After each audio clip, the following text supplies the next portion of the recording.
नमस्कार दोस्तों, बिंदास बातें में एक बार आप सबका फिर से स्वागत है। आज की चर्चा बहुत सोच रहे थे ये बनाएं कि वो बनाएं, क्या बनाएं, लेकिन फिर कुछ ऐसा मेरी डॉटर ने किया कि मैंने सोचा चलो इसी पर कुछ किस्सा बना दिया जाए।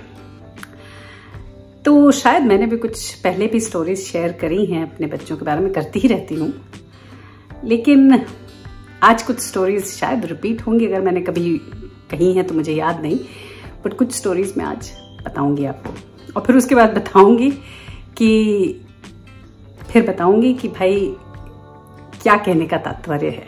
तो ये है कि वो तो वैसा है कि आप जो भी कर लेंगे, आप जैसे सास बहू का नहीं होता, सास अपनी जान भी दे देगी तो बहू खुश नहीं होगी, और बहू अपनी जान भी दे देगी तो सास कभी खुश नहीं होगी। कुछ ऐसा ही रिश्ता या कैसी कुछ ऐसी ही चीजें पेरेंटिंग में भी हैं। बताती हूँ क्यों ऐसा कह रही हूँ। तो मेरे घर में मेरी जो इमेज है बच्चों में या बच्चों के दोस्तों के साथ, सब जगह यही है कि अरे यार your mother is very cool, क्योंकि मुझे खास चीज़ों से कोई फर्क नहीं पड़ता, और मैंने अपने बच्चों को काफ़ी छूट भी दी हुई है, और काफ़ी वो लोग क्लोज भी हैं मुझसे, तो सारी बातें शेयर भी करते हैं। तो कई बार ऐसा होता था स्कूल में कि जो इनके फ्रेंड्स हैं वो कुछ क्वेश्चंस पूछते हैं कि क्या होगा अगर तुमने ऐसा किया तो तुम्हें मम्मा कैसे रिएक्ट करेगी, और कई बार ये खुद भी ऐसा करते हैं, बच्चे भी मेरे। तो एक एग्जांपल दूंगी कि यहाँ एक मैरिड एट फर्स्ट साइट करके एक सीरीज आता है। तो एक बार हम लोग सब बैठ के देख रहे थे, और उसमें दिखाते हैं कि नहीं, not married at first sight, another one, कोई है कुछ तो भी मैरिज, मुझे याद नहीं, एक something to do with marriage. तो उसमें एक बहुत ही यंग कपल की शादी दिखाते हैं। शायद लड़की 18 साल की है और लड़का 20 साल का, ऐसा कुछ। तो मेरी लड़की का सबसे पहला, उस वक्त ये 2-3 साल पहले की बात है, और ज्यादा भी शायद, तो लड़की शायद 16-17 की ही रही होगी। तो मुझसे उसने फट से पूछा कि मम्मा, कि शायद 17 की थी तो अगले साल 18 की होने वाली थी, तो उसका यही क्वेश्चन था कि मम्मा अगर मैं 18 साल की या आज 17 साल के में ही मैं कि शादी कर लूं और तुम्हारे पास आऊं कह के कि भाई मैंने तो शादी कर ली, तो तुम क्या करोगी। मैंने कहा जब तुमने शादी कर ही ली है तो मुझे तो कोई फर्क नहीं पड़ना, भाई शादी हो गई तुम्हारी, पहली चीज। और दूसरी चीज कि मुझे इस चीज की तकलीफ नहीं होगी, क्योंकि अगर जिस समय जो आदमी किसी से प्यार करता है उस समय की वैल्यू उसी समय की होती है। आगे तो किसने देखा, आगे तो सब बदल जाता है, जीवन पलट जाता है। कई बार जिससे आप बहुत प्यार करते हो उससे आप आगे चल के नफरत करने लगते हो, लगता हो जिसके बगैर आप जी नहीं पाओगे, वही दुनिया छोड़ के चला जाता है और उसके साथ उसके बगैर ही जीना पड़ता है। तो कल तो किसने देखा। तो मैंने कहा जो अगर तुमने शादी कर ली तो मैं तो एक्सेप्ट कर लूंगी उस बंदे को। और अच्छी बात ये होगी जो अगर 4-5 साल में तुमने सोचा कि तुम्हारा डिसीजन गलत था तो कोई बात नहीं, यंग ही रहोगी, फिर शादी कर लेना, वो छोड़कर दूसरी कर लेना जब दूसरा कोई मिल जाए तो हंसने लगी, कहती है भगवान मम्मा तुम्हारे तो थॉट ही बहुत अलग हैं, सब आम पेरेंट्स से बहुत ही अलग तरह से तुम सोचती हो। मैंने कहा मैं सोचती ज्यादा नहीं हूँ, यही चक्कर है, जो है सो है, जो नहीं है, जो होता है अच्छे के लिए होता है, ऐसे ही विचार में रखती हूँ, तो कोई फर्क नहीं पड़ता खास। ये बात हो गई। उसके बाद आज जिस वजह से मैंने ये वीडियो बनाया, तो आज इन्होंने, हम लोग बैठ के देख रहे थे लुक्का छुपी। अभी लुक्का छुपी में क्या था कि कार्तिक आर्यन जो हैं वो कृति के साथ शादी लिव इन रिलेशनशिप में रहते हैं, वैसा दिखाते हैं कि उन्होंने भाग के शादी करी है। तो यही कोई सीन चल रहा था जिसमें ये कहा जाता है कि भाई अरे इन्होंने भाग के शादी की है। तो फट से लड़की मेरी पलटी और फटाक से उसने बोला कि जो अगर तुम्हारा लड़का मम्मा अगर उसने भाग के शादी करी तो क्या होगा। हमने कहा क्यों भाग के शादी करेगा यार, भागने की जरूरत क्या है, जब वो कहेगा उसे शादी करनी तो मैं करवा दूंगी ना, तकलीफ क्या है इसमें। कहते नहीं, जो अगर लड़की वालों ने ऑपोजिशन अगर लड़की वालों का हुआ वो लोग एग्री नहीं करेंगे। हमने कहा तो भी मेरे लड़के को भागने की जरूरत नहीं, वो लड़की को भगा के हमारे घर ले आए ना, शादी तो मैं करा ही दूंगी ना, कोई टेंशन ही नहीं है। कहने लगी अच्छा अच्छा अच्छा अच्छा, किसी भी जवाब में। मैंने कहा मुझे लगता है तुम लोग के बेटा लाइफ में ना थोड़ा एडवेंचर कम हो गया है। मुझे ऐसा लगता है कि मैं तुम्हारी माँ हूँ, इसलिए तुम्हारे सारे जो लाइफ के एक्साइटमेंट है वो थोड़ा डल सा हो गया है, क्योंकि किसी चीज में कोई एक्साइटमेंट ही ना रहा। मुझे लगता है थोड़ी तुम लोगों की लाइफ एडवेंचरस बनानी चाहिए। अब तुम कोई क्वेश्चन पूछोगे तो मैं कुछ भयंकर सा जवाब दूंगी। कहती अच्छा अच्छा। कोई भी चीज बचपन से लेके, जब इन्होंने बोला था कि भाई मुझे क्रिश्चियनिटी अपना लेनी है, तो मैंने कहा था हाँ बेटा कर लो, उसमें क्या तकलीफ है। बस ये है, एक ही कंडीशन रखी थी कि बाकी रिलीजन्स के बारे में भी जान लो, क्या पता तुमको कुरान पढ़ के लगे कि इस्लाम से बेहतर कुछ नहीं।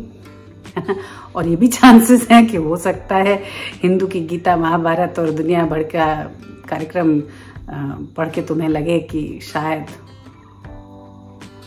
सब वेदा एदा पढ़ के तुम्हें लगे शायद नहीं हिंदुइज्म ही ठीक है, क्या पता ना।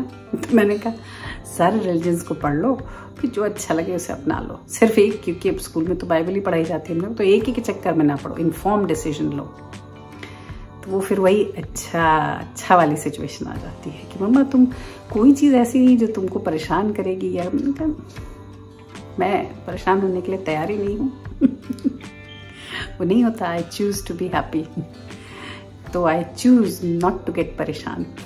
ऐसा सिस्टम है। और बच्चों को लेके तो बिल्कुल ही परेशान नहीं होना, क्योंकि वही है ना कि अगर आप चाहोगे अपने बच्चों से जब अपनी आइडियोलॉजीज ऐसी होती हैं कि हमें लगता है कि बच्चों को ऐसा करना चाहिए वैसा करना चाहिए, तो बच्चे हमेशा उसी के अगेंस्ट जाते हैं। जब ऐसा होता नहीं है तो कोई फर्क ही नहीं पड़ता। तो बच्चों को समझ ही नहीं आता कि रिवोल्ट करें तो किस बात पे करें। कोई मुद्दा ही नहीं है रिवोल्ट करने का, क्योंकि हर बात पे तो हामी है, हर बात पे तो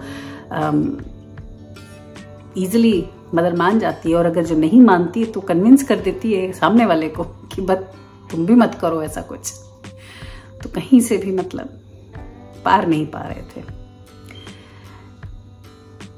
तो फिर मैंने सोचा मैं इसी पे क्यों ना बनाऊं कि लोगों को या बच्चों को, लोगों के घर में ये भी परेशानी हो सकती है कि भाई माँ बाप से बात नहीं कर सकते, या माँ बाप सुनते नहीं है, या माँ बाप कोई चीज़ में हामी नहीं भरते। क्योंकि मेरे फादर का था, अब जैसे मेरी बिटिया स्लीप ओवर के लिए गई थी, अपने फर्स्ट स्लीप ओवर के लिए, जब वो हम लोग ऑस्ट्रेलिया आए थे, तभी नए में पहले क्लास में, शी वाज से अराउंड 5 years old, 5 years बहुत होगा तो 6 years की होंगी। फर्स्ट स्लीप ओवर पे गई थी। मैंने कभी स्लीप ओवर्स के लिए उनको मना नहीं किया, बस ये बताया कि वहां जाके अगर कुछ गलत हो तो उसके साथ कैसे आप फाइट करें, ये बताया मैंने। ये कभी नहीं कि किसी चीज़ के लिए। अच्छा, मेरे साथ ऐसा था कि मुझे अपने घर में मेरे फादर को कन्विंस करना पड़ता था। ये दूसरी बात है कि मैं हर बार जीतती थी, क्योंकि कन्विंसिंग की आदत मेरी शुरू से, मार्केटिंग बहुत अच्छी कर लेती थी, कार इंडस्ट्री में काम किया, बहुत कारें बेची हैं। तो लोगों को कन्विंस करना मेरे लिए उतना मुश्किल नहीं होता। ये थोड़ा है, नेचुरली सेलिंग एबिलिटी है। तो मैं फादर को हमेशा कन्विंस कर लेती, और अगर कन्विंस नहीं करती थी तो परसुएट कर लेती थी, या फिर इतनी बार उस बात को करती थी जैसे कुमोन नहीं होता। कुमोन में क्या है सिस्टम, कितनी बार आपको एक ही चीज करवाते हैं कि आपको आंख बूंद कर भी पता चलता है कि 4+4 क्या है, सोचना नहीं पड़ता, क्योंकि इतना आप कर चुके हो उसको, बार वही चीज करवाते हैं। तो वैसे ही कुछ, उसे परसुएशन बोलते हैं सादी भाषा में। मैं अपने फादर के साथ यही करती थी, बार बार एक ही चीज को दिमाग खा जाने का और खूब टाइम लेके खाने का। तो बेचारे अंत में हाँ बोल ही देते थे थक हार के, क्योंकि नहीं लगता था कि भैया क्या करें। पेशेंस अपरंपार मुझ में, पेशेंस की कोई कमी नहीं। तो फिर शांत रह के काम विचार से बिंदास मैंने भी स्लीप ओवर्स किए, सारी डांस पार्टीज। आज भी अगर कोई सुन ले तो लोगों को आश्चर्य होता है कि कैसे ये सब किया था मैंने। इनफैक्ट मेरे क्लास वालों को भी आज तक आश्चर्य होता है कि ऐसा तुमने आराम से किया था और सबकी जानकारी के साथ किया था। तो वो फर्क है। तो कहने का मतलब ये है कि चाहे आप पेरेंट्स कुछ भी कर लें, हाँ ये जरूर है कि शायद मेरे बच्चे इस चीज को मजाक में बोलते हैं अच्छा, लेकिन कहीं तो उनको ये लगता है कि मम्मा तुम ऐसी कैसे हो यार कि कोई चीज तुम्हें बॉदर नहीं करती। फिर वही है ना कि मेरे बच्चे भी तो ऐसे हैं कि कोई चीज ऐसी करते ही नहीं है कि जो मुझे बॉदर करे, वो भी तो है ना। फिर वही बात है कि वो ऐसे हुए कैसे, शायद कुछ तो अच्छा किया होगा हमने वो ऐसे हुए, है ना। फिर किस्मत हमारी, हमारे बच्चे अच्छे हैं वो भी ठीक है। लोगों के बच्चे इतने उपद्रवी होते हैं, मुझे तो कभी ऐसा नहीं हुआ बचपन से बच्चों के साथ कि मैं कहीं मेहमान या किसी और के घर गई हूँ और मुझे बच्चों को आंख दिखानी पड़ी हो या ये कहना पड़ा हो कि बेटा नहीं करते ऐसा नहीं, बेटा उसको मत छो, बेटा उसको मत छो, बेटा ये मत करो, बेटा वो मत करो। कभी नहीं, जरूरत ही नहीं पड़ी। पता नहीं कैसे, बस ऐसा ही था। तो शायद मैं भी लकी हूँ इन अ वे कि मुझे पैदाइशी सभ्य बच्चे मिले उनको लगा होगा माँ इतनी उपद्रवी है, बच्चों को सभ्य कर दो, थोड़ा कोई तो कहीं बैलेंस हो। मेरा लड़का 15 साल का है, लेकिन कई बार बोलता है मम्मा कि मुझे समझ में नहीं आता कि तुम मुझसे बड़ी कैसे हो। तो फिर वही कहने का मतलब है कि जैसा दिन आए वैसा काटिए, जो उचित लगे वो करिए क्योंकि जो भी आप करेंगे उस पर क्वेश्चन तो होना ही है। जो भी आप करेंगे उस पर पूछा तो जाएगा कि अच्छा ऐसा ही, अच्छा तो क्यों ऐसा, है ना। तो जो अच्छा लगे वो करिए, किसी को देखे बिना, किसी की सुने बिना। चलिए आज के लिए सिर्फ इतना ही। अगले हफ्ते फिर मिलेंगे किसी और बात, किसी और चर्चा के साथ। तब तक के लिए आप देखते रहिए बिंदास बातें। चलिए सिया, बाय बाय।